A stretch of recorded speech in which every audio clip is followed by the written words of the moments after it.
Hola, oyentes de Radio Sefarad, es un gusto volver a contar con Pablo Dreisig en su sección El Anaquel, libros de filosofía judía. ¿Qué tal, Pablo? ¿Qué tal, querido Jorge? Bien, bien, bien. Vamos a colocar hoy nuevamente otro volumen, otro libro en nuestra biblioteca infinita de nuestro anaquel imaginario de libros de filosofía y pensamiento judío. Y hoy vamos a tocar un tema, hablando de tocar, que tiene que ver con la música, que por otra parte sé que es un tema que no solo te interesa, sino que te concierne, Jorge.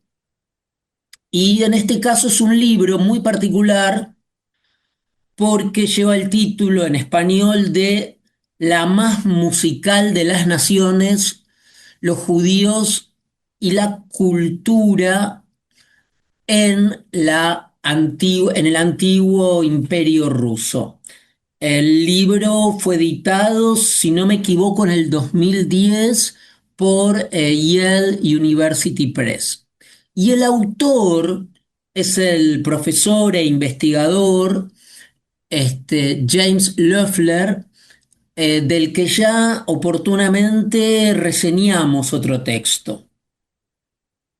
Este texto es muy particular y va a interesar, creo, a quienes sean aficionados o- o estén familiarizados con el mundo de la música clásica y de la música de Europa Oriental, porque puede ser leído de dos maneras este texto. Tiene dos formas de entrada, tiene dos entradas. Por un lado, efectivamente, revisita el tema de esa, esa ecúmene, esa cultura, esa época eh, única que fue durante los últimos años del Imperio Ruso y en los años inmediatamente subsiguientes a la Revolución Rusa, la música judía, especialmente la música judía, aclaremos también, clásica, ¿no? Por lo tanto, el autor comienza recortando ese espacio tan fascinante,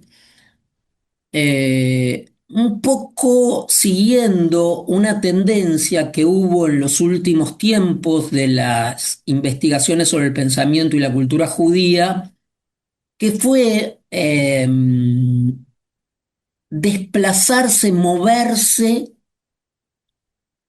respecto de la fascinación ejercida por la cultura judeo-alemana, sobre todo en la República de Weimar y de esa primera modernidad.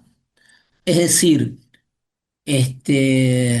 Mahler, Benjamin, Kokoschka, todo ese mundo de lo que se llama el periodo de entreguerra, que causó tanta fascinación a los estudiosos del judaísmo moderno, le ha seguido una atención dirigida sobre todo a cierta modernidad proveniente de Europa del Este.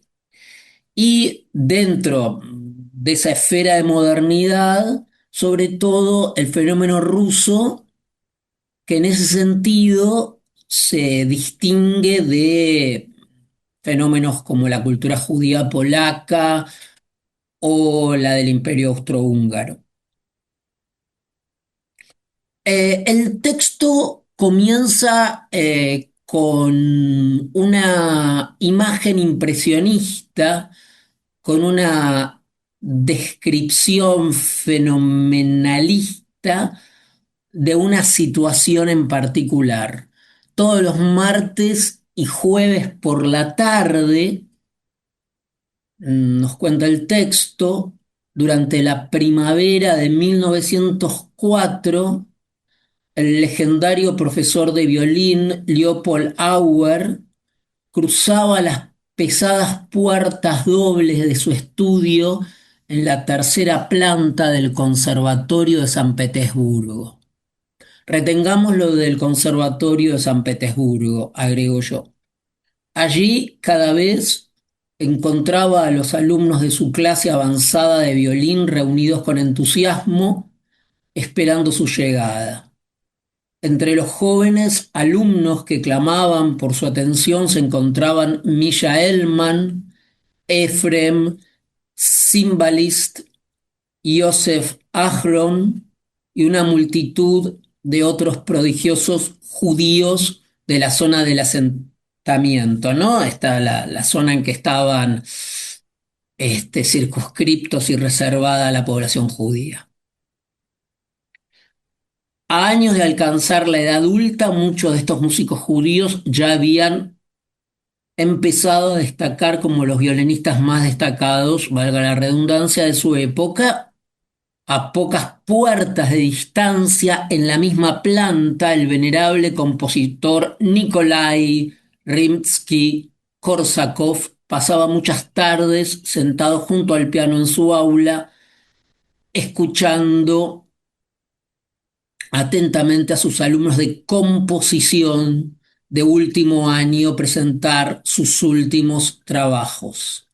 Estos jóvenes compositores, un número sorprendente de ellos también judíos, pronto dejarían sentir su influencia en el mundo musical ruso.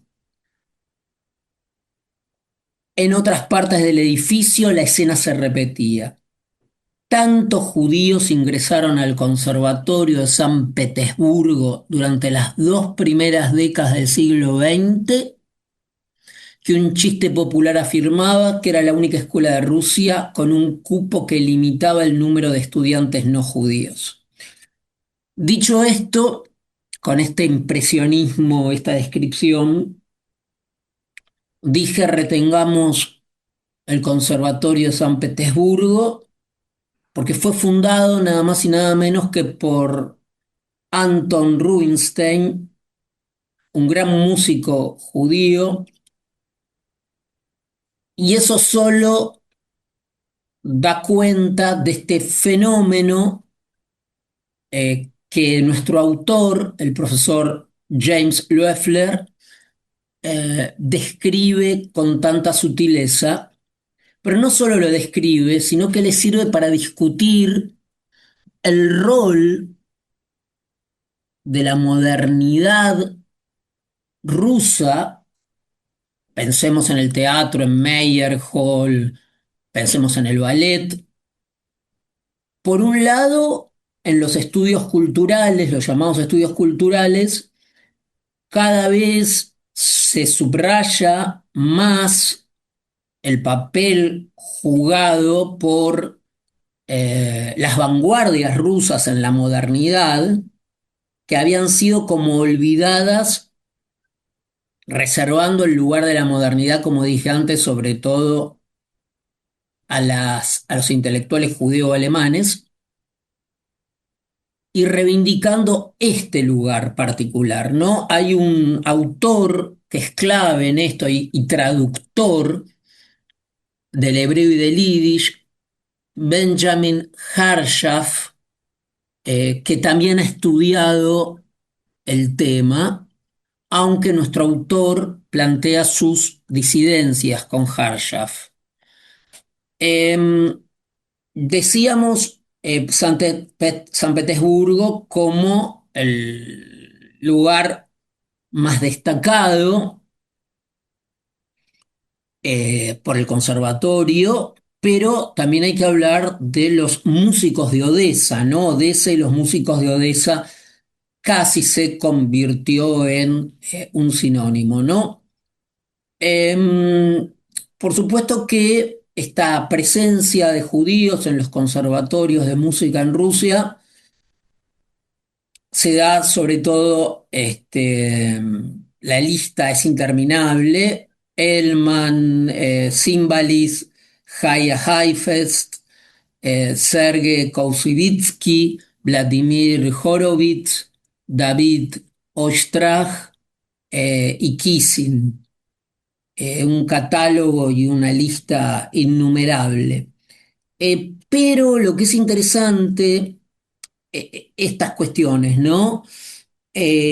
Por otra parte, acá hay un rescate singular de una figura quizás olvidada, que fue Joel Engel, que murió en 1927, que comenzó su carrera musical como compositor ruso y aspirante a discípulo de Tchaikovsky y terminó siendo el padre de la música judía hasta la Sociedad para la Música Folclórica Judía. Pero es interesante la figura de Engel porque Engel hace el camino inverso al esperado, o sea, alguien que comienza en la música folclórica rusa y termina siendo músico clásico, y aquí es inverso. Y también tiene mucho que ver todas las cuestiones etnográficas, ¿no? Muchos de estos músicos estaban cercanos a Ansky, ¿no? El antropólogo y el que recopiló todas las leyendas europeas sobre el Dibuk.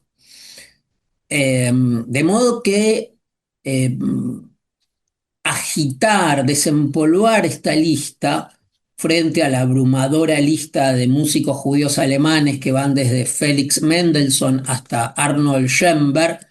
Félix Mendelssohn considerándolo músico judío a pesar de, bueno, de todas las ambigüedades que se puedan mantener al respecto, ¿no? También hay fechas muy importantes como la Revolución del 17 que creó una cesura en todo esto, y es muy interesante que la importancia de Shostakovich y su amistad con Weinberg, ¿no? También como el último capítulo está dedicado integralmente a la relación entre Shostakovich y Weinberg, y tantos escritores, músicos no judíos rusos que fueron atraídos por la música judía. Por ejemplo, Prokofiev, que tiene sus temas judíos bellísimos, y el propio Shostakovich, que escribió temas también judíos especialmente. Un, un fenómeno por lo menos inusual. Con todo esto nos damos cuenta que no es un libro de historia musical, es más bien un libro que, mostrando con mucho detalle, por supuesto que se habla de la música litúrgica judía, de la música klezmer, ¿no? De la idea de nigunim, o sea, melodías en hibrid, em, pero en el fondo no es un libro sobre música, sería quedarse corto, sino es un libro que examina el fenómeno de la modernidad judía, ¿no? Este, y rescata el valor que tuvo, sobre todo en Europa oriental. Y como dije acá, quizás, aunque como dije antes, a Weinberg, a Engel, pero quizás la gran figura de todo el libro sea Anton Rubinstein, como la figura más. Así que es un libro que se puede leer tanto quien quiera sumergirse en el fascinante mundo de esa generación de músicos y compositores, como los que estén interesados en el fenómeno de la cultura judía. Y una cosa muy interesante y también interesante y polémica, el libro termina con una reflexión sobre el violinista del tejado, que todos conocemos, la película de Broadway, y también la obra de teatro de Broadway y la película. Pero el autor dice que esto no deja de ser una pintura un poco, valga la redundancia, pintoresca, no en el mejor sentido, eh, y rescata la figura en Chagall que yo antes de leer el libro desconocía, que esto es la inspiración primera antes del texto Sholem Aleichem, es de Chagall, y rescata la figura de Chagall. Este, así que bueno, recomendamos especialmente este texto, tanto para el que le interese la música como el fenómeno histórico de la modernidad judía.